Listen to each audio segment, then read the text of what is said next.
Le bull run commence maintenant, mais vraiment, et il sera épique. Et donc pour t'expliquer cela, je t'invite à fermer les yeux et imagine-toi à l'époque de la ruée vers l'or, la plus célèbre aux États-Unis et celle de Californie qui a commencé en 1848 lorsque l'or a été découvert à Sutter's Mill, près de Coloma en Californie. L'annonce de la découverte a déclenché la ruée vers l'or en 1849, attirant des centaines de milliers de personnes partout dans le monde vers la Californie dans l'espoir de devenir riche. Cette période, connue sous le nom de 49ers en référence à l'année 1849, a été marquée par une migration massive. Donc imagine-toi alors juste un instant en tant que chercheur d'or à cette époque, mais le problème c'est qu'au fur et à mesure des jours, chaque pépite enfouie sous cette terre se fait de plus en plus rare. Imagine-toi qu'à chaque coup de pioche dans la mine révèle moins de métal précieux doré qu'auparavant. Et maintenant, je t'invite à transposer ça avec la rareté au Bitcoin. Car oui, ici, à l'instar de l'or, le Bitcoin voit sa propre production réduite de moitié tous les 4 ans lors de l'événement qui s'appelle le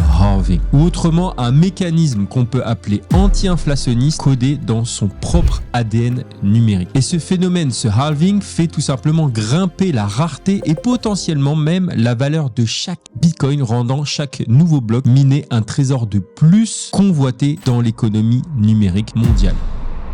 Et si je t'ai perdu, je suis désolé, mais t'inquiète pas, accroche-toi bien parce qu'on va plonger aujourd'hui dans l'un des événements les plus importants et pourtant les plus négligés de l'histoire du monde de la crypto, le halving. Et donc, demandons-nous qu'est-ce que c'est, comment ça marche, quel impact également est-ce que ça a sur le Bitcoin, mais aussi quel impact cela a sur les autres crypto-monnaies qu'on appelle les altcoins. Donc, ce sont autant de questions qu'on va se poser aujourd'hui et surtout reste jusqu'à la fin de la vidéo parce que je te révélerai ma stratégie que je mets en place maintenant pour profiter au mieux du bull run qui est en train de toquer à la porte en ce moment. Mais avant de commencer, je voudrais savoir par curiosité si tu connais le principe du halving. Donc je t'invite à répondre très facilement et rapidement au sondage en répondant oui ou en répondant non juste en bas en commentaire de cette vidéo. Et maintenant que c'est fait, posons-nous la question, qu'est-ce que le halving signifie exactement et quand est-ce qu'il se produit? Eh bien tout simplement, lorsque le Bitcoin a été créé en 2009, son créateur qu'on appelle Satoshi Nakamoto ou son groupe de créateurs, parce qu'on ne sait pas si c'est une personne ou un groupe de personnes, eh bien Satoshi Nakamoto a créé un moyen simple mais efficace pour que de nouveaux bitcoins soient distribués sans qu'une personne ou un groupe de personnes n'ait le plein contrôle sur cet actif. Donc c'est cette fameuse idée de décentralisation. Eh bien il faut savoir que les mineurs, c'est-à-dire les personnes qui participent à la sécurité du réseau, sont récompensés par ces mêmes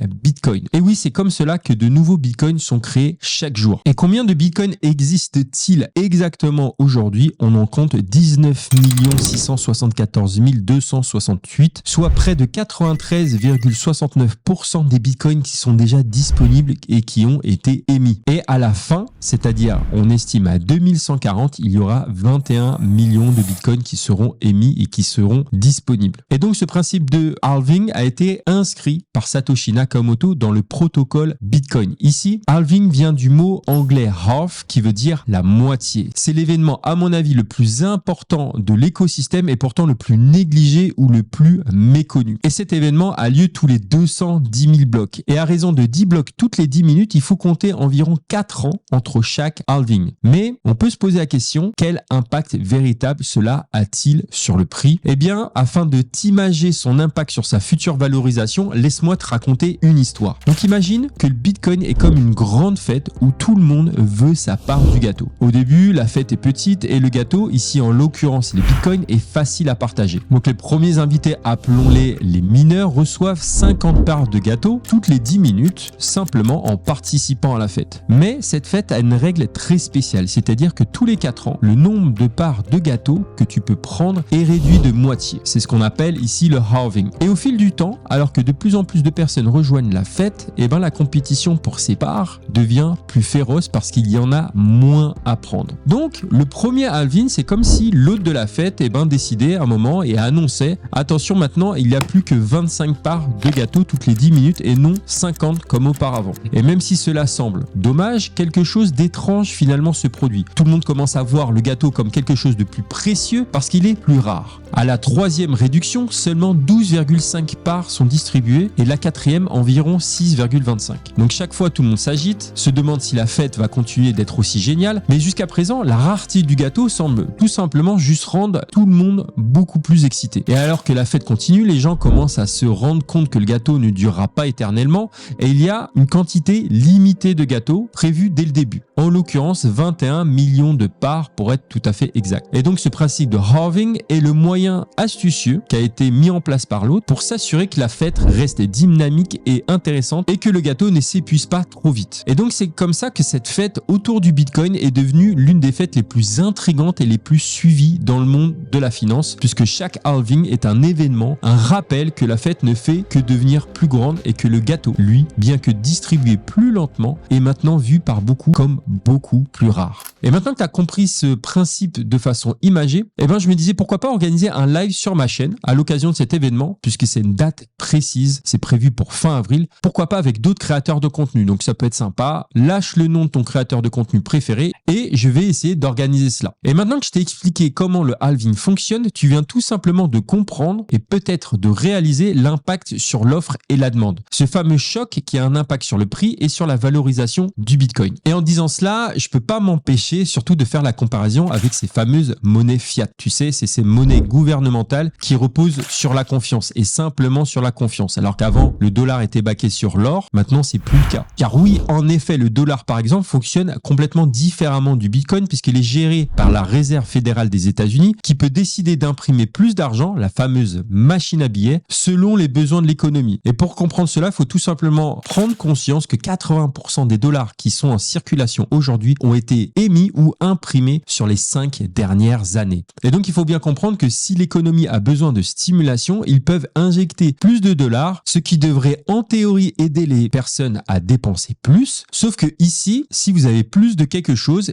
sa valeur est réduite. Et donc, c'est comme si finalement, soudainement, tout le monde trouvait des pépites dans son jardin, l'or n'aurait plus du tout la même valeur. Et donc, quel impact sur le prix? Je t'ai repris cet article-là que je vais traduire en instantané, mais tu vois, le premier halving, le premier événement a eu lieu le 28 novembre 2012. Donc, ça a eu pour impact de réduire le nombre de bitcoins créés toutes les 10 minutes de 50 à 25 bitcoins par bloc. Donc, ça a été divisé par 2. Le prix, un an avant le halving, était de 2 $. Le jour du halving, donc le 28 novembre 2012, il était de 12,35 $. Et au top du bull run, en janvier 2014, le prix était autour de 1000 $.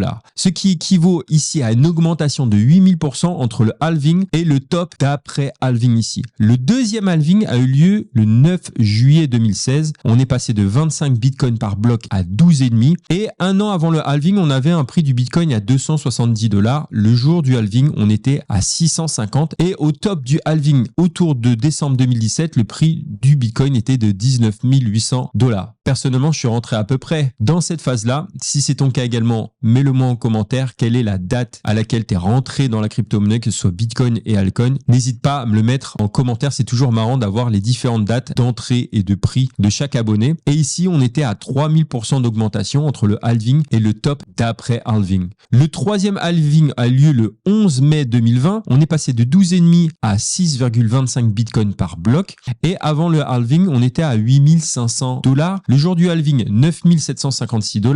Et au top, c'est-à-dire novembre 2012, on avait un prix du Bitcoin à 69 000 $, ce qui voit une augmentation de 600% entre le halving et le top d'après halving. Et tu vois qu'ici, à chaque cycle, on a quand même une réduction ici du pourcentage, 8000%, 3000%, 600%. C'est pour ça qu'on peut estimer de façon conservatrice qu'on peut avoir possiblement un Bitcoin au-dessus des 100 000 $. Personnellement, je pense qu'on peut aller à 120, 130, voire plus, mais on est toujours surpris. Et donc, on peut s'attendre possiblement à des performances qui soient moindres de cycle en cycle. À suivre. Donc ici, tu vois de façon imagée avant le halving, le jour du halving et le top sur chaque cycle. Premier cycle ici, deuxième cycle ici, troisième cycle ici. Et comme une image vaut 1000 mots, allons sur TradingView ici et tu vois que les traits en pointillé ici, c'est le jour du halving et tu vois qu'à chaque fois qu'on a traversé cette phase-là du halving, il y a eu un impact sur le prix ici. Donc chaque cycle se ressemble ici avec une augmentation juste après le halving, une correction, ce qu'on appelle le bear market ici. On repasse encore sur le halving. Ici, on a le deuxième halving, le deuxième événement, et ensuite une remontée parabolique ici pour avoir une correction par la suite. Pareil ici, et en ce moment, on est sur cette phase-là, cette phase qu'on appelle la période de halving, et possiblement, on peut avoir un impact ici qui permettrait de connaître cette fameuse phase parabolique du bull run qu'on connaît à chaque fois après le halving. Donc maintenant qu'on a vu ça, et comme je te le disais, il est important de se rendre compte que la réduction du nombre de Bitcoin est exponentielle à chaque halving. Donc ici, tu vois, on a les précédents halving ici. Donc en 2009, on avait 50 Bitcoin par bloc, ensuite à 25, on divise par 2, 12,5, 6,25, et en 2024, on va avoir 3,125 Bitcoin par bloc. Et si on regarde le tableau ici, on a les estimations du nombre de Bitcoin qui seront créés toutes les 10 minutes jusqu'à 2140, où on atteindra les fameux 21 millions de Bitcoin. Et pourquoi 21 millions, tu vas me dire? Eh bien, tout simplement, tu additionnes tous ces chiffres ici, c'est-à-dire le nombre de Bitcoin par bloc, tu les multiplies par 210 000,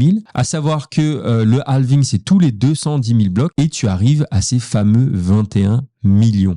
Donc ici, en 2024, on va être à 3,125, ensuite à 1,56, 0,78, et ici, le nombre de Bitcoin par bloc se réduit comme peau de chagrin. Il faut savoir, par exemple, si tu prends l'année 2036 ici, eh ben, on aura 99,2% des Bitcoins qui seront déjà minés, ce qui est énorme. Aujourd'hui, on est à 93%, mais on sera en 2036, c'est pratiquement demain, à 99,2% de Bitcoin qui seront minés. Et sachant qu'on estime que l'adoption du Bitcoin est de 113% en moyenne par an, à raison d'une division par 2 tous les 4 ans, il y a à mon avis pas besoin de sortir de Sciences Po pour faire le calcul et se rendre compte du résultat et du choc entre l'offre et la demande. Et donc la question que tu peux légitimement te poser, c'est est-ce que l'impact du halving est direct sur le prix? Eh ben j'ai envie de te dire, et ça c'est souvent la première erreur, c'est que ça n'a pas d'impact forcément juste après le halving. Et c'est ça le piège, puisque le prix du Bitcoin ne monte pas automatiquement ou immédiatement, en tout cas après le halving. Et c'est souvent juste après le halving que les investisseurs néophytes pensent avoir un retour sur investissement. Or, ce n'est pas le cas. En ayant acheté juste avant le halving et en pensant revendre au moment du halving ou peu de temps après. Mais finalement, le halving, comme je te disais, n'a pas forcément un impact immédiat sur le cours du Bitcoin. Et en voyant le cours ne pas monter, beaucoup de néophytes décident de vendre à perte juste après le halving. Et autant te dire que c'est la pire stratégie. Et les mouvements de prix après le halving ont varié au fil du temps. C'est-à-dire que historiquement, on a observé que le prix du Bitcoin a tendance à augmenter dans les mois suivant le halving, mais cela ne se produit pas immédiatement. Et en général, c'est seulement 3 à 6 mois après le halving que le cours du Bitcoin commence à prendre son envol réellement. Donc, quel impact tu vas me dire sur les altcoins? Eh bien, j'ai envie de te dire que ça sera progressif parce que les yeux au début seront rivés sur le Bitcoin, qui est la tête de gondole, mais une fois que les investisseurs estimeront qu'il n'y a plus d'essence dans le moteur, eh ben, ils vont s'intéresser à des crypto-monnaies avec plus de potentiel. Donc ETH et les autres altcoins derrière. Et donc ici, on peut regarder rapidement la phase de distribution. Au début, les investisseurs ont les yeux rivés sur Bitcoin. Ensuite, dès qu'il n'y a plus d'essence dans le moteur, moins de performance future à espérer, ils se rabattent sur Ethereum et ensuite sur les large cap, les autres large cap ici, et ensuite sur les altcoins, ce qui crée la fameuse alt season, c'est-à-dire cette saison où les altcoins surperforment largement Ethereum et Bitcoin. Et donc ma stratégie en ce moment, mais attention, je te dis pas de le faire, mais simplement comment je vois les choses de par mon expérience. Et ben dans cette phase de halving, je vais réallouer, voire revendre tout ou une partie de mes Bitcoin et Ethereum pour les réallouer sur des altcoins à potentiel, sur différentes narratives afin de surfer sur cette dernière phase et la plus intéressante, cette fameuse phase parabolique pour aller chercher ici de la performance. Alors attention, sans stratégie d'entrée, sans portefeuille équilibré et diversifié, cela peut être très risqué, tu peux perdre une grosse partie de ton portefeuille. Et c'est pour ça que j'ai décidé d'accompagner un petit groupe d'investisseurs durant ce bull run afin de partager cette phase la plus intéressante ensemble. Car tu connais l'adage, seul on va plus vite, ensemble on va plus loin. Et dans ce club, on parle stratégie, on revoit les portfolios de chacun pour les optimiser, on partage également des projets à fort potentiel et on accède également à des alphas, c'est-à-dire des projets sur lesquels on peut investir avant les autres et avant que ça soit listé sur les échangeurs. Et là-dessus, je peux pas t'en dire plus car mon groupe privé, c'est un peu comme le Fight Club. Et tu connais la règle numéro 1 du Fight Club. The first rule of Fight Club is you do not talk about Fight Club. Mais cependant, tu peux toujours postuler au groupe. Les places sont rares, les places sont chères et tu as le lien en description et peut-être que tu auras la chance d'être contacté par un membre de mon équipe pour rejoindre ce groupe et j'espère te retrouver là-bas. Mais tu l'as compris, le groupe privé, c'est comme le halving. Seuls les plus déterminés accèdent aux dernières pépites. Et si tu as trouvé de la valeur à cette vidéo et que je t'ai expliqué de façon ludique le principe du halving, n'hésite pas surtout à lâcher un like, à t'abonner. Cela permet de soutenir mon travail. Cela fait maintenant 3 ans que je vulgarise à ma manière ce western qu'est la crypto-monnaie, un monde qui me passionne depuis 6 ans. Donc si tu as été là jusqu'au bout, n'hésite pas à mettre le mot halving en commentaire. On se retrouve dans cette vidéo qui te permet d'accéder aux meilleures astuces pour investir intelligemment dans la crypto aujourd'hui. C'est toujours un plaisir. C'était Julien, je te dis à bientôt. Allez, ciao!